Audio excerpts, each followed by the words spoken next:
Hi, and welcome to the first episode of Redneck and Nerd. Today we're going to talk about video games, classic video games such as Mario, Zelda, Final Fantasy, and the rare-known Rampage.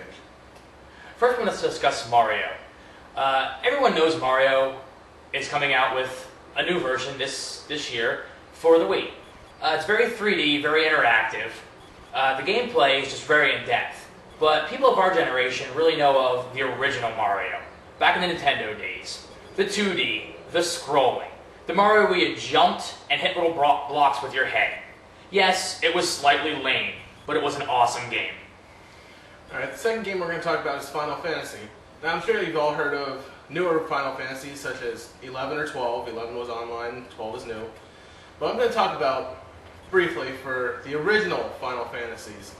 They were small, your guy was a little pixelated, but it was still a good game. They had 3 on Nintendo and a couple more after that. Another well-known one was Final Fantasy VII, which recently they made a movie out of. A game that hardly anyone knows about is Rampage. Rampage actually started out as an arcade game and later moved to the original Nintendo system. The whole point of Rampage was to climb buildings, eat people, and punch your opponent. Now, why you eat people, it's very simple. You're actually a mutant. You can either be King Kong, Lizzie, pretty much Godzilla, and some giant rat dude.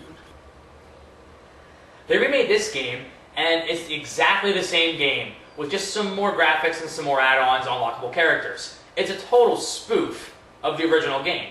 All they did was add some 3D graphics, make the buildings a little curvier.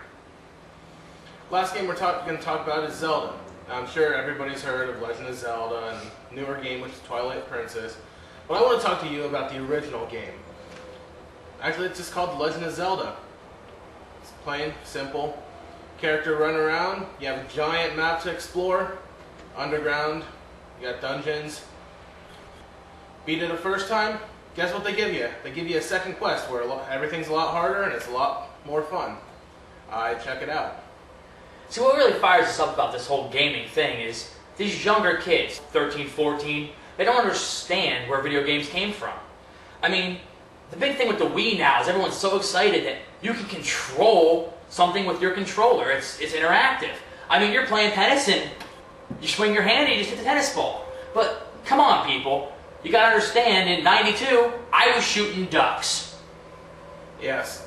Duck Hunt was a game for the Nintendo, and you had a little light scope, I guess you could say. It was actually called the Nintendo Zapper, and it looked basically like a small gun that you used to play games such as Duck Hunt and, I believe, was it Bayou Billy? Mm-hmm.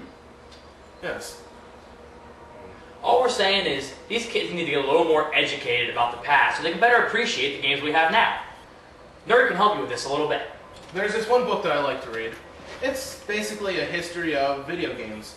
It's called High Score, a history of electronic games. Check it out. There's hundreds of pages in here, going from original pinball games to early electronic arcade games, all the way up, and it still talks about Game Boy and other handheld systems. See, why we think we need to educate these kids is a lot of people in our generation, in their mid to late 20s, are ready to have kids of their own. And these kids are going to jump right into the PlayStation 3s and the Wiis and the Xbox 360s. And nothing fires me up more than when I hear some 13 or 14-year-old kid talk about how the graphics for a first-person shooter are so terrible in Halo 2, and they can't wait for Halo 3. But it's fucking ridiculous. It makes no sense. It's absolutely retarded. Next time I hear some 14-year-old kid say how the graphics in Halo 2 are so ultimately terrible for a first-person shooter, I'm going to grab him by the scruff of the neck, drag them home to my Nintendo, sit their ass in front of Duck Hunt, and make them play all 40 levels without that little dog laughing at them. Now these little kids with no experience, they don't understand what the little dog is. They're going, little dog? What the fuck are you smoking?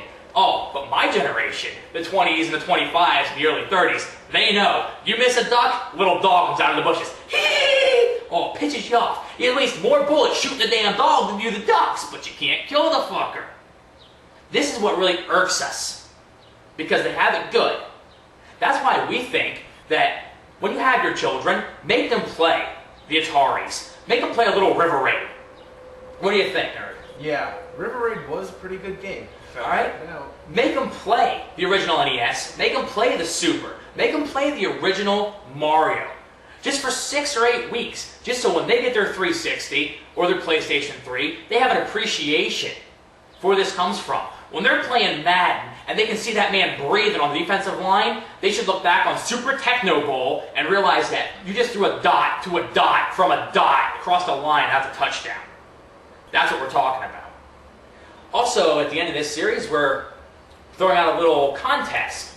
We want to hear about your classic game experience.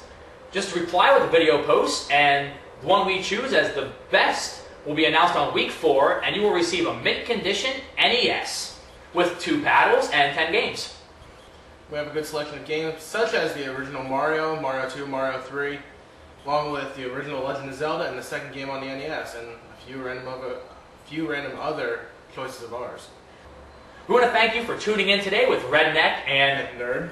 And join us next time for 18? I'd go to jail for that.